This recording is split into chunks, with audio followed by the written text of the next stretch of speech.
कुछ दिनों में उत्तर प्रदेश में विधानसभा उपचुनाव होने वाले हैं, जिसको लेकर लगातार यह माहौल बनाया जा रहा था कि कांग्रेस और समाजवादी पार्टी के बीच में कुछ भी ठीक नहीं है। यह दिखाया जा रहा था कि समाजवादी पार्टी और कांग्रेस आपस में लड़ रही है सीट शेयरिंग को लेकर, लेकिन इस सारी चीज़ों पर ताला लगाते हुए, सबकी बोलती बंद करते हुए, कल शाम 4 बजे के करीब अखिलेश यादव अपने एक्स के अकाउंट से कुछ चीज़ें ट्वीट करते हैं, जिनमें यह लिखा होता है कि सभी 9 सीटों पर चुनाव निशान साइकिल पर सभी प्रत्याशी चुनाव लड़ेंगे। अखिलेश यादव के ट्वीट में यह लिखा गया था कि बात सीट की नहीं, जीत की है। इस रणनीति के तहत इंडिया गठबंधन के संयुक्त प्रत्याशी सभी 9 सीटों पर समाजवादी पार्टी के चुनाव चिन्ह साइकिल के निशान पर चुनाव लड़ेंगे।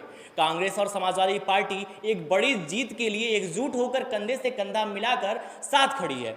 इंडिया गठबंधन इस उपचुनाव में जीत का एक नया अध्याय लिखने जा रहा है। कांग्रेस पार्टी के शीर्ष नेतृत्व से लेकर बूथ स्तर तक के कार्यकर्ताओं के साथ आने से समाजवादी पार्टी की शक्ति कई गुना बढ़ गई है। इस अभूतपूर्व सहयोग और समर्थन से सभी 9 विधानसभा सीटों पर इंडिया गठबंधन का एक एक कार्यकर्ता जीत का संकल्प लेकर नई ऊर्जा से काम करेगा।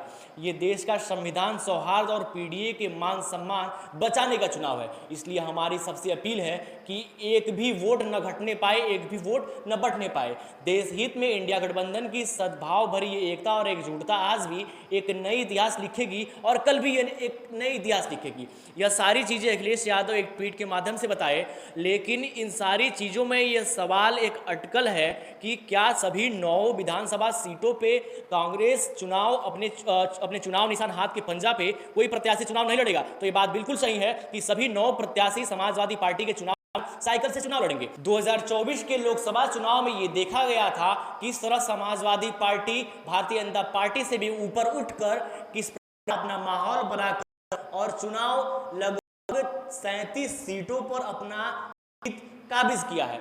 उसी उद्देश्य को लेते हुए और उसी रिजल्ट को मानते हुए समाजवादी पार्टी ने और कांग्रेस पार्टी ने मिलकर यह निर्णय लिया है कि उत्तर प्रदेश के उपचुनाव में समाजवादी पार्टी के चुनाव निशान साइकिल पर ही सभी 9 विधानसभा सीटों के उम्मीदवार चुनाव लड़ेंगे और जीतेंगे भी।